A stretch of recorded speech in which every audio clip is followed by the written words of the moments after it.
الفرقان على عبده ليكون للعالمين نذيرا الذي له ملك السماوات والأرض ولم يتخذ ولم يكن له شريك في الملك وخلق كل شيء فقدره تقديرا واتخذوا من دونه آلهة لا يخلقون شيئا وهم يخلقون ولا يملكون لأنفسهم ضرا ولا نفعا ولا يملكون موتا ولا حياة ولا نشورا.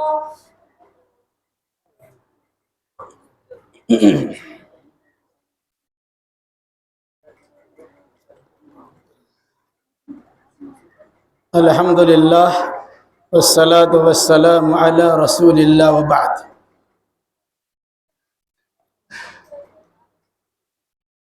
جامعہ زیب النساء للبنات 2019 سے یہ جامعہ شاہراہ ترقی پر رواں دواں ہے. الحمدللہ عربی کی تقریباً 6 جماعتیں پڑھی جا چکی ہے اور گویا 7ویں جماعت کی شروعات ہو رہی ہے. ابتدائی اول اور ابتدائی ثانی کو چھوڑنے کے بعد 5 جماعتیں ہوتی ہیں: عربی اول، عربی دوم، عربی سوم، عربی چہارم اور عربی پنجم. گویا عربی پنجم کا یہ درس آج کا افتتاحی درس ہو رہا ہے. الحمدللہ اس جامعہ میں قرآن و حدیث کے علاوہ یعنی دینی تعلیم کے علاوہ عصری تعلیم کا بھی بندوبست ہے اور اس کا بہترین نظم و نسق ہے. ہم قرآن مجید سے آج کے اس پروگرام کا افتتاح اور آغاز کر رہے ہیں. ابھی جماعت خامسہ یعنی 5ویں جماعت کی ایک طالبہ نے سورۃ الفرقان کی 3 آیات کریمہ کی تلاوت کی ہے. جو یہ سورہ اور اس کی بعد کی کئی سورتیں 5ویں جماعت میں نصاب میں داخل ہیں. اس کی شروعات سورہ فرقان سے ہو رہی ہے.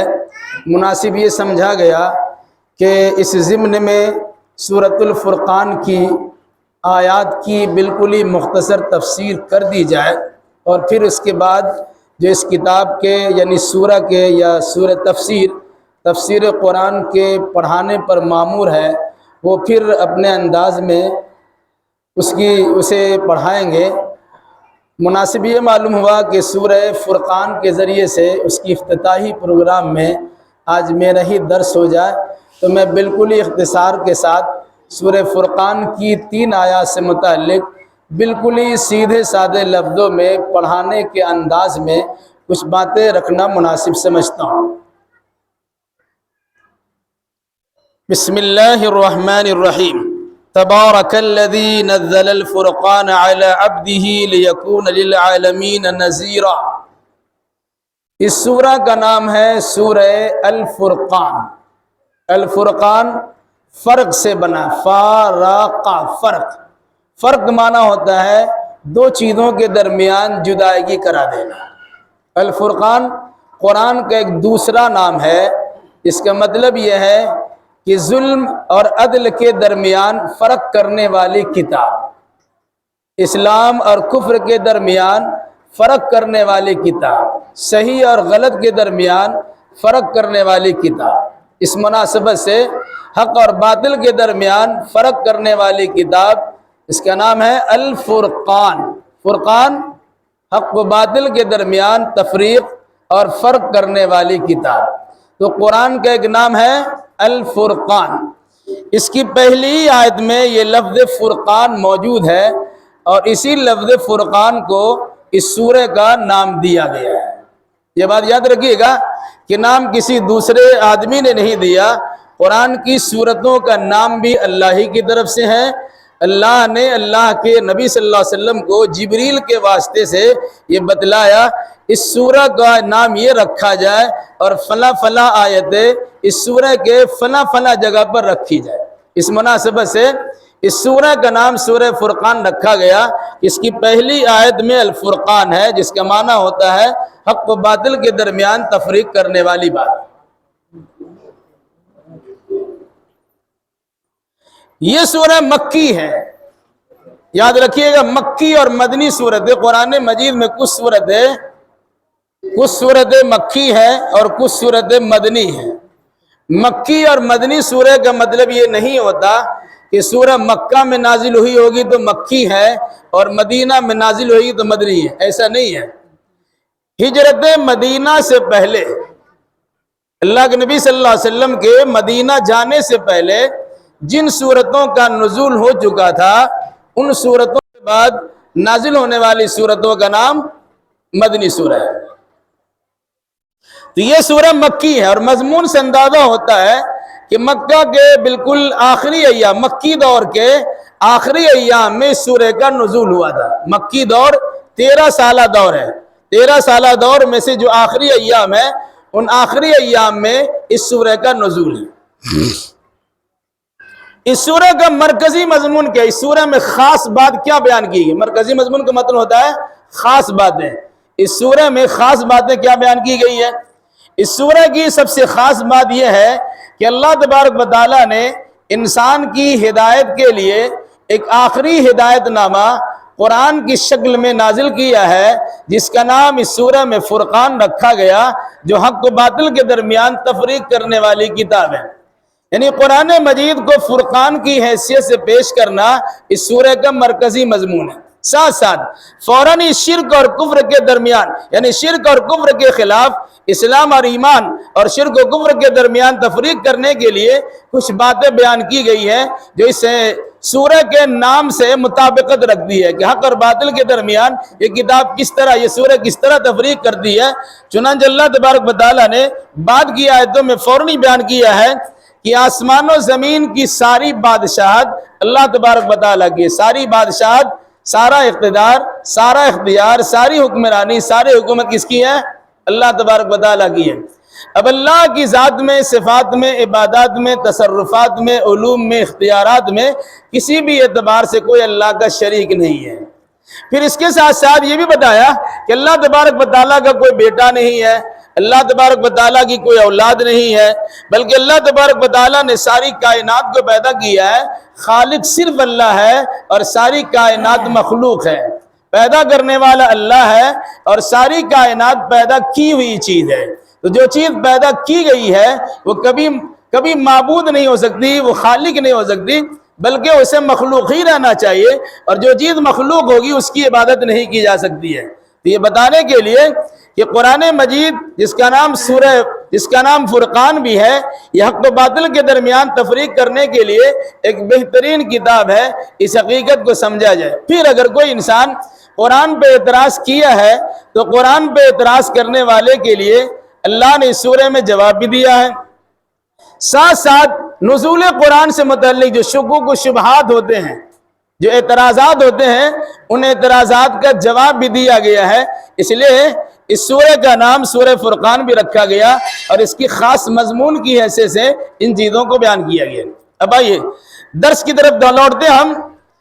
تبارک الذی نزل الفرقان، تبارکہ بابرکت ذات کون ہے؟ اللہ تبارک و تعالیٰ کی ذات بڑی بابرکت ہے، جو ساری کائنات میں برکت کا برکھا برساتی ہے۔ یعنی اللہ تبارک و تعالیٰ برکھا برسانے والا، برکتوں کا برکھا برسانے والا اللہ تبارک و تعالیٰ ہے۔ اسی برکھا میں سے خاص برکھا یہ بھی ہے کہ پوری دنیا کو سیرابی حاصل کرائی جائے اور رشد و ہدایت کے دروازے ان کے سامنے کھولے جائے۔ اس لیے اللہ تبارک و تعالیٰ نے فرقان جیسی کتاب یعنی قرآن مقدس کو اللہ نے دنیا والوں کے رشد و ہدایت کے لیے نازل فرما دیا ہے۔ ایک بات یاد رکھیے گا، قرآن میں کہیں پر انزلہ ہوتا ہے اور کہیں نزلہ ہوتا ہے۔ انزل الکتاب یا کہیں نزل الکتاب کہا گیا ہے۔ نزلہ کا معنی ہوتا ہے تھوڑا تھوڑا کر کے اتارنا، جیسے تبارک الذی نزل الفرقان، بابرکت ہے وہ اللہ جس نے فرقان کو تھوڑا تھوڑا کر کے اتارا ہے. مطلب کیا ہوا؟ اللہ تعالیٰ چاہتا تو پورا قرآن ایک ساتھ اتار دیتا. لوح محفوظ میں قرآن لکھا ہوا ہے، وہاں سے پورا قرآن اتارا گیا، لکھوایا گیا، نقل کرایا گیا، اور فرشتوں کے ذریعے سے آسمان دنیا پر ایک گھر ہے جس کا نام ہے بیت العزت. کیا نام ہے؟ بیت العزت، جہاں خانہ کعبہ ہے بالکل اسی کی سیدھ میں ہر آسمان پر ایک گھر ہے. پہلے آسمان پہ جو گھر ہے اس کا نام ہے بیت العزت، اور 7ویں آسمان پہ جو گھر ہے اس کا نام کیا ہے؟ بیت المعمور. تو بیت المعمور کی بالکل سیدھ میں بیت اللہ ہے، اگر وہ گرے تو بیت اللہ ہی پہ گرے گا. حدیث میں بات آتی ہے، اس کی بدعت موجود ہے. تو پہلے آسمان پر ایک گھر ہے جس کا نام کیا ہے؟ بیت العزت. اس بیت العزت میں پورا قرآن لا کے رکھ دیا گیا، پورا قرآن اتار کے رکھ دیا گیا. کب اترا گیا؟ اِنَّا أَنزَلْنَاهُ فِي لَيْلَةِ الْقَدْرِ، ہم نے قرآن کو لیلۃ القدر یعنی شب قدر میں نازل کیا. مراد پورا قرآن اتار دیا. پھر وہ رمضان کا مہینہ تھا، شہر رمضان الذی انزل فیہ القرآن، رمضان کے مہینے میں قرآن اتارا گیا. پھر اس کے بعد اللہ تبارک و تعالیٰ نے انسان کی ضرورت کے پیش نظر جبریل علیہ السلام کے ذریعے سے قرآن مقدس کی چند آیتیں، کچھ آیتیں نازل فرما کر انسان کے دلوں کو مضبوط کرایا اور ضرورت کے مطابق اس کے رشد و ہدایت کا سامان فراہم کیا. چنانچہ قرآن کی سب سے پہلی آیتیں کون سی اتری؟ اقرأ بسم ربک الذی خلق، سورہ الگ کی 5 آیتیں کریمہ ہیں. پھر اس کے بعد اللہ تبارک و تعالیٰ نے سورہ مدثر کی 7 آیتیں نازل کی، پھر سورہ مزمل کی آیتیں نازل کی، پھر اور سورتیں نازل کی. پھر اس کو اللہ تبارک و تعالیٰ نے جبریل علیہ السلام کو بھیج کر اللہ کے نبی صلی اللہ علیہ وسلم کی موجودگی میں پورے قرآن کو مدون کروا دیا، پورے قرآن کو وہ لکھوا دیا اور ترتیب بار لکھوا دیا. حافظوں کی ایک جماعت تیار کر دی. کیا فرمایا؟ نزل الفرقان، جس نے فرقان کو تھوڑا تھوڑا کر کے اتارا ہے. قرآن میں بھی اللہ نے کہا وَقُرْآنًا فَرَقْنَاهُ لِتَقْرَأَهُ عَلَى النَّاسِ عَلَى مُكْثٍ وَنَزَّلْنَاهُ تَنزِيلًا. ہم نے قرآن میں جگہ جگہ فصل رکھی ہے، جیسے آیتیں چھوٹی چھوٹی آیتیں ہیں، آیت رکھی ہے، چھوٹی آیتیں ہیں، ایک آیتیں، 2 آیتیں، 50 200 تک 250 تقریباً آیتیں ہیں وغیرہ وغیرہ. ایک سورہ میں جیسے سورہ بقرہ سب سے بڑی سورہ ہے، اس میں بہت ساری سورہ، بہت ساری آیتیں. تو کہا تھوڑی تھوڑی کر کے قرآن مقدس کو اللہ نے اتارا. کیوں اتارا ہے؟ تاکہ اس کے ذریعے سے انسان کو ہدایت نصیب ہو سکے. تو نزل الفرقان، جس نے فرقان کو نازل کیا، تھوڑا تھوڑا کر کے حق و باطل کے درمیان تفریق کرنے والی کتاب کو نازل فرمایا ہے. کس پر نازل کیا؟ علی عبدہ، اپنے بندہ پر. بندہ سے مراد کون ہے؟ بندہ سے مراد محمد الرسول اللہ صلی اللہ علیہ وسلم. ایک بات یاد رکھیے گا، جہاں اللہ نے اللہ کے نبی صلی اللہ علیہ وسلم کی عظمت کا، ان کی بزرگی کا، ان کی بڑائی کا تذکرہ کیا ہے، وہاں بطور خاص بڑے پیار محبت سے عبد کا اور بندہ کا. چنانچہ فرمایا نزل الفرقان علی عبدہ، اس نے اپنے بندے خاص محمد صلی اللہ علیہ وسلم پر فرقان کو نازل کیا. اب اس سے پہلے سورہ بنی اسرائیل پڑھ چکی ہے، سبحان الذی اسری بعبدہ لیلا من المسجد الحرام الی المسجد الاقصی الذی بارکنا حولہ. وہاں بھی اللہ نے قرآن کے نزول سے متعلق بات بیان کی، یعنی معراج میں جانے سے متعلق بات بیان کی. بڑا مقام، اونچا مقام ہے. تمام انسانوں میں سب سے اعلیٰ عرفہ درجہ اللہ کے نبی صلی اللہ علیہ وسلم کو اللہ نے دیا ہے، اور آپ کو مسجد حرام سے اٹھوایا، مسجد اقصی پہنچایا، پھر مسجد اقصی سے اٹھایا عرش معلیٰ تک پہنچا دیا، 7واں آسمان کی سیر کرا دی، جنت و جہنم کا نظارہ کرا دیا، پھر تحفے تحائف دے کر کے بھیج دیا. وہاں بھی اللہ نے کیا کہا؟ اسری بعبدہ لیلا، جس نے اپنے بندے خاص کو رات کے ایک حصے میں سفر کرا دیا، یعنی اسراء و معراج کرا دیا. تو وہاں بھی عبد کہا. یہی وجہ ہے کہ ہم جب نماز پڑھتے ہیں، بلکہ جب کلمے کا اظہار کرتے ہیں، کہ جس کے نتیجے میں ایک مسلمان غیر مسلم مسلمان بندہ تو کیا کہتا ہے؟ اشہد اللہ الہ الا اللہ وحدہ لا شریک لہ واشہد ان محمدً عبدہ و رسولہ، محمد صلی اللہ علیہ وسلم کی عبدیت کا، بندہ ہونے کا تذکرہ پہلے ہے اور رسول ہونے کا تذکرہ بعد میں، عبدہ و رسولہ۔ تو عبد ہونا اللہ تبارک و تعالیٰ کے نزدیک ایک بڑا مقام ہے۔ اللہ نے محمد صلی اللہ علیہ وسلم کی عبدیت کا خاص تذکرہ کیا، فرمایا بابرکت ہے وہ اللہ جس نے فرقان کو اپنے بندے خاص محمد صلی اللہ علیہ وسلم پر تھوڑا تھوڑا کر کے اتارا ہے۔ کیوں اتارا؟ لِيَكُونَ لِلْعَالَمِينَ نَذِيرًا، تاکہ آپ دنیا والوں کے لیے نذیر، خبردار کرنے والے بن جائیں۔ اس ٹکڑے کے ذریعے سے اللہ کے نبی صلی اللہ علیہ وسلم کی عظمت کو اجاگر کیا گیا، بڑا درجہ کا تذکرہ کیا گیا۔ آپ سے پہلے جو نبی آتے تھے، کوئی کسی خاندان کے نبی ہوتے تھے، کوئی کسی علاقے کے نبی ہوتے تھے، 2-4 سال کے نبی ہوتے تھے، کچھ دنوں کے نبی ہوتے تھے، علاقائی نبی ہوتے تھے۔ لیکن اللہ کے نبی صلی اللہ علیہ وسلم کو اللہ نے ایسا نبی بنایا کہ جب آپ نبی ہو گئے تو سارے نبیوں کی نبوت اب وہی موقوف ہو گئی، اور اللہ کے نبی صلی اللہ علیہ وسلم کو خاتم الانبیاء والمرسلین کی حیثیت سے آگے بڑھا دیا گیا۔ اب وہ قیامت تک کا سلسلہ یہی جاری رہے گا۔ تو دوسرا نیا آدمی اگر اپنے آپ کو نبی بنا کر پیش کرے گا تو وہ کذاب ہوگا، دجال ہوگا، فروڈی ہوگا، بہت بڑا مکار ہوگا۔ ایسے لوگوں کے بات پر وشواس اور بھروسہ نہیں کیا سکتا۔ ہاں عیسیٰ علیہ السلام تشریف لائیں گے تو وہ نبی بن کر تشریف نہیں لائیں گے، وہ اللہ کے نبی صلی اللہ علیہ وسلم کی امت کی حیثیت سے بن کے تشریف لائیں گے۔ تو کیا فرمایا؟ لِيَكُونَ لِلْعَالَمِينَ نَذِيرًا، تاکہ اب دنیا والوں کے لیے نذیر بن جائے۔ عالمین میں اب پڑھتے ہیں الحمدللہ رب العالمین، کچھ لوگ ترجمہ کرتے ہیں دونوں جہان کا پروردگار، نہیں، غلط ترجمہ ہو جائے گا، دونوں جہان نہیں ہے، سارے جہان کا پروردگار۔ انسان کی دنیا الگ ہے، جنات کی دنیا الگ ہے، فرشتوں کی دنیا الگ ہے، جمادات کی دنیا الگ ہے، نباتات کی دنیا الگ ہے، اور اس طرح سے بے شمار مخلوقات، سب کی الگ الگ دنیا ہے۔ تو ساری دنیا کا مالک کون ہے؟ اللہ ہے۔ تو ساری دنیا کا رب اللہ تبارک و تعالیٰ کے فضل و کرم سے اللہ نے اپنے نبی کو سارے جہان والوں کے لیے ہدایت کا سرچشمہ بنا کر، ہادی و رہنما بنا کر بھیجا ہے، اور اس ہدایت و سرچشمہ کی حیثیت قرآن کو دی ہے، اور اس کی ذریعے سے راستہ دکھانے والے کی شخصیت محمد الرسول اللہ صلی اللہ علیہ وسلم کی بیان فرمائی۔ کیا فرمایا؟ لِيَكُونَ، تاکہ آپ ہو جائیں، لِلْعَالَمِينَ، دنیا والوں کے لیے، ساری دنیا والوں کے لیے، نذیرا، نذیر مطلب خبردار کرنے والا، ڈر سنانے والا، یعنی اللہ کا رسول دنیا میں تشریف لا چکے ہیں، اللہ کی آخری کتاب قرآن کی حیثیت سے آپ کے پاس پہنچ چکی ہے۔ اب یاد رکھیے گا، اگر نبی اور رسول پر آپ کا ایمان ہے تو الحمدللہ، اور اگر نبی رسول اور قرآن کی آیات پر آپ کا ایمان نہیں ہے تو یاد رکھیے کہ اللہ تبارک و تعالیٰ کے عذاب سے بچ نہیں سکتے ہیں۔ یہ خبردار کرنے کے لیے دنیا کی کامیابی چاہتے ہو، آخرت کی کامیابی چاہتے ہو تو اللہ کے نبی صلی اللہ علیہ وسلم پر ایمان لاؤ اور ان پر نازل ہونے والی کتاب پر اعتقاد اور اعتماد کرو۔ اگر ایسا نہیں کرتے ہو تو پھر اللہ کے عذاب کی دھمکی تمہیں سنائی جاتی ہے، تمہیں خبردار کیا جاتا ہے۔ اور جو انسان اللہ اس کے رسول کی بات کو مانتا ہے، قرآن کی آیت پر وشواس یقین کرتا ہے، اس کے لیے بشارت سنانے والا ہے، مبشرا و نذیرا، قرآن نے کہا بشارت سنانے والا بھی ہے اور ڈر سنانے والا بھی ہے۔ الذی لہ ملک السماوات والارض، وہی اللہ ہے جس کی بادشاہت آسمان و زمین کی بادشاہت ہے، یعنی جس کی بادشاہت آسمان و زمین پر پھیلی ہوئی ہے۔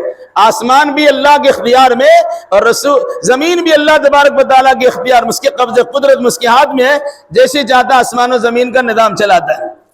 وَلَمْ يَتَّخِذْ وَلَدًا وَلَمْ يَكُنْ لَهُ شَرِيكٌ فِي الْمُلْكِ وَخَلَقَ كُلَّ شَيْءٍ فَقَدَّرَهُ تَقْدِيرًا، اور اللہ نے اپنے لیے بیٹا نہیں بنایا، مراد بیٹا بیٹی۔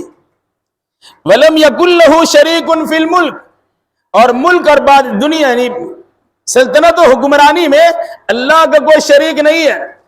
چھوٹا موٹا نظام چلانے کے لیے آدمی سپورٹر تیار کرتا ہے، ایک مدرسہ چلاتا ہے، کوئی نادم ہے، کوئی سیکرٹری ہے، کوئی خادم ہے، کوئی ممبر ہے، کوئی استاد ہے، کوئی طلبہ ہے، یہ سب مل کے چلتا ہے۔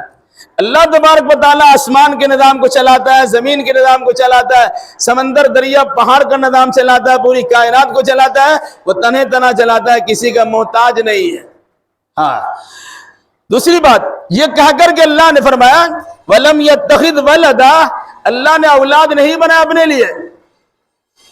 یہود و نصارہ کی بھی تردید کی ہے اور ان لوگوں کی بھی تردید کی ہے جو لوگ اللہ کے لیے بیٹا بیٹی تصور کرتے ہیں۔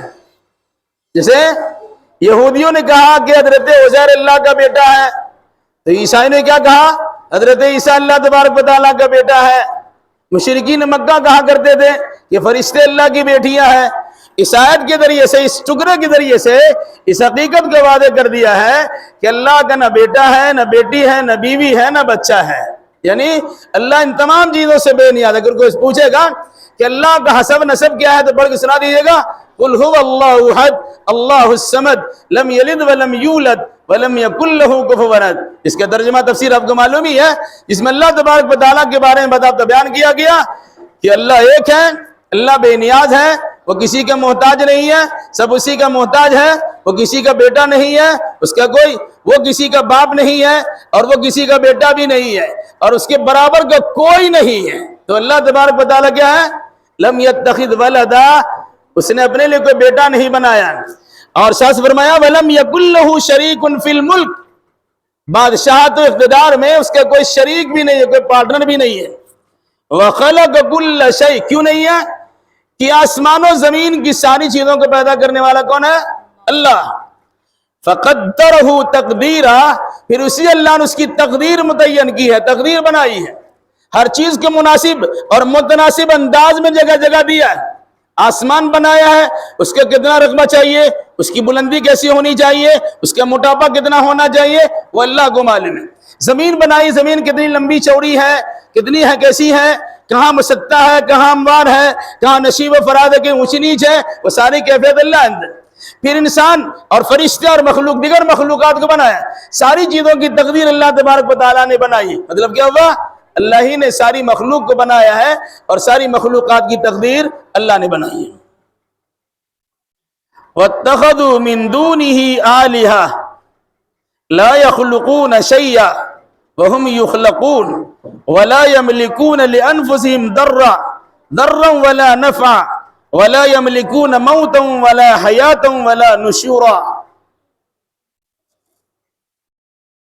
لوگوں نے اس کے علاوہ بہت سارے معبود بنا لیے۔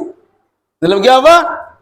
جس اللہ نے قرآن نازل کیا، جس نے قرآن کے ذریعے سے دنیا والوں کو یہ معلوم کرایا کہ اللہ کی ذات اکیلی ذات ہے، اس کا کوئی پارٹنر شریک نہیں ہے، اس کا کوئی بیٹا بیٹی نہیں ہے، اس کی بیوی بچے نہیں ہے، اس کی ساجیداری نہیں ہے، لوگوں نے اس کے باوجود اللہ کے لیے، اللہ کے مقابلے میں ایسی مخلوق کو گھڑ لیا ہے، تیار کر لیا ہے جنہیں اللہ کے مقابلے میں کھڑا کر دیا۔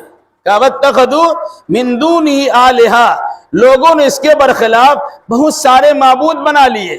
کسی نے درخت کو معبود بنا لیا، کسی نے پتھر کو معبود بنا لیا، کسی نے جتنے کنکر اتنے شنکر بنا لیے، کسی نے کچھ اور بنا لیا۔ تو یہ ساری چیزیں ہیں در حقیقت لوگوں کی گمراہی کی وجہ ہے، ورنہ اللہ تبارک و تعالیٰ ان چیزوں سے پاک ہے۔ لا يخلقون شيئا وهم يخلقون، جن کو لوگوں نے معبود بنایا، عبادت کے لائق بنایا ہے، ان معبودوں نے کسی چیز کو پیدا نہیں کیا ہے۔ فرشتوں کو معبود بنایا، فرشتے کسی چیز کے پیدا کرنے والے نہیں ہیں۔ کچھ لوگوں نے جنات کو معبود بنا لیا، جنات بھی کسی چیز کو پیدا کرنے والا نہیں ہے۔ کسی نبی ولی کو لوگوں نے معبود بنا لیا، بزرگوں کو بنا لیا، وہ کسی کو پیدا کرنے والے نہیں ہیں۔ بہت ساری مخلوقات کو لوگوں نے اپنے لیے عبادت کے لائق سمجھ لیا، جبکہ حال ان کا یہ ہے انہوں نے کسی چیز کو پیدا نہیں کیا ہے، بلکہ وَهُمْ يُخْلَقُونَ، وہ خود پیدا شدہ ہے، ان کی تخلیق کی گئی ہے، ان کو پیدا کیا گیا۔ تو جس کو پیدا کیا گیا وہ خالق نہیں ہو سکتا، اور جو خالق نہیں ہوگا وہ عبادت کے لائق نہیں ہوگا۔ وَلَا يَمْلِكُونَ لِأَنفُسِهِمْ ضَرًّا وَلَا نَفْعًا، جن کو اللہ کے مقابلے معبود سمجھتے ہیں وہ ان کے نفع نقصان کا اختیار نہیں رکھتے ہیں۔ فرشتہ کسی کو خود سے نقصان پہنچا دے نہیں ہو سکتا، کسی کو خود سے فائدہ پہنچا دے نہیں ہو سکتا، جنات کسی کو نقصان پہنچا دے نہیں ہو سکتا، فائدہ پہنچا دے اس کے اختیار میں نہیں ہے۔ جن جن کو لوگ پوجا کرتے ہیں مندر کے دیوی دیوتاؤں کو یا اور اس طرح کی بہت ساری چیزوں کو، ان کے اندر وہ طاقت سخت قوت نہیں ہے وہ کسی کو نفع پہنچا سکے یا کسی کو نقصان پہنچا سکے۔ جب نفع نقصان کا اختیار ہی نہیں ہے اس کی پوجا پاٹ کیوں کی جائے گی؟ وَلَا يَمْلِكُونَ مَوْتًا وَلَا حَيَاةً وَلَا نُشُورًا، نہ یہ موت کے مالک ہیں، نہ حیات کے مالک ہیں، اور نہ دوبارہ زندہ کرنے کے مالک ہے۔ تین باتیں بیان کی گئی، یاد رکھو گے۔ موت جب کچھ نہیں تھا تو اللہ نے انسان کو وجود بخش دیا، جب وجود بخشا ہے یہ دنیا میں جو آیا اس کو مرنا ہی ہے، تو زندگی کے بعد موت آتی ہے، مرنے کے بعد پھر دوبارہ زندہ ہونا ہوتا ہے۔ اس دوبارہ زندہ ہونے کے کیفیت کیا بیان کیا گیا کہ میدان محشر میں ہر ایک کو اٹھایا جائے گا اور اللہ تبارک و تعالیٰ کی بارگاہ میں، یعنی قیامت کے ہر ایک کو اٹھایا جائے گا اور اللہ کی بارگاہ میں سب کو جمع کیا جائے گا۔ تو جن کو اللہ کے مقابلے میں لوگ پوچھتے ہیں، عبادت و بندگی کرتے ہیں، ان کے اختیار میں نہیں ہے۔ کسی کو پیدا کرنا بھی اختیار میں نہیں ہے، کسی کو مار دینا بھی اختیار میں نہیں۔ یاد رکھیے گا، کوئی کسی کو مار نہیں سکتا اور کوئی کسی کو زندہ نہیں رکھ سکتا ہے۔ مارنا اور پیدا کرنا، مارنا اور زندہ کرنا کسی اختیار میں نہیں ہے، تو پھر میدان محشر میں اٹھا کھڑا کر دینا تو بہت بڑی بات ہے۔ تو کہا موت ہو یا حیات ہو، کوئی مرتا ہے اپنی موت سے مرتا ہے، کوئی پیدا ہوتا ہے اپنی زندگی لے کے آتا ہے۔ وہ زندگی دینے والا اللہ ہے اور موت دینے والا اللہ ہے۔ دنیا کے کسی خطے میں آپ چلے جائیں، اگر آپ کی موت نہیں ہے سارے دشمنوں کو ہجوم اور حملہ آپ پر ہو جائے گا، آپ کی موت لکھی بھی نہیں ہے، آپ مر نہیں سکتے۔ اور اگر آپ کا موت کا وقت آ گیا، ڈاکٹروں کی پوری ٹیم آپ کے پاس موجود ہے، ساری دوا اور علاج معالجہ کی ساری شکلیں آپ کے پاس موجود ہیں، لیکن آپ کی موت کا وقت آ گیا، کیسے آپ کی آنکھ بند ہوگی اور کیسی روح آپ کی نکل جائے گی، ڈاکٹر بھی حیران و پریشان رہ جائیں گے۔ فرمایا کہ حیات و موت تو اللہ تبارک و تعالیٰ کے اختیار میں ہے۔ دنیا میں جن جن کو اللہ کے سوا پوجا جاتا ہے ان کے ہاتھ میں نہ موت ہے اور نہ ان کے ہاتھ میں حیات و زندگی ہے۔ پھر ان دونوں کے بعد اخیر میں فرمایا وَلَا نُشُورًا، نشور نشر، حشر نشر بولا جاتا ہے۔ مرنے کے بعد مسلمانوں کا